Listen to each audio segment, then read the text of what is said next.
বন্যার পানি কমলেও দুর্ভোগে আছে মানুষ। দুর্গত এলাকায় রয়েছে খাবার ও বিশুদ্ধ পানির সংকট। বাড়ছে ডায়রিয়া, চর্মরোগ সহ পানিবাহিত নানা রোগ। ক্ষতিগ্রস্ত ঘরবাড়ি মেরামতে দুশ্চিন্তায় রয়েছে দুর্গতরা। সহজে পানি নামতে না পারায় নোয়াখালীর কিছু এলাকায় স্থায়ী জলাবদ্ধতা দেখা দিয়েছে। এখনো পানিবন্দী 15 লাখ মানুষ। ফেনীতে বিধ্বস্ত ঘরবাড়ি মেরামতে সরকারি বেসরকারি সহায়তার দাবি জানিয়েছে ভুক্তভোগীরা।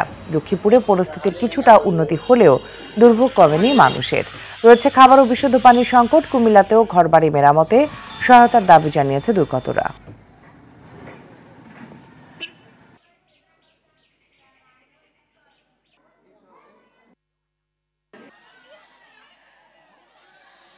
খাইতাম লইতাম কিচ্ছু পারিনি, যে কষ্ট পাইতে আছি সব ভাঙ্গি চুরি সব নদীর মতন হয়ে গেছে। খাওয়া দাওয়া কষ্ট পাইতেছি, থাকা খাওয়ারও কষ্ট পাইতেছি। বাইকার ডুবে গেছে, উড়ান ডুবে গেছে। ফেরদৌস আহমেদ কুরাইশি ওনার অবস্থান এটাও পানির মধ্যে ডুবেছিল অনেকদিন, এখন মোটামুটি একটু পানি কমছে।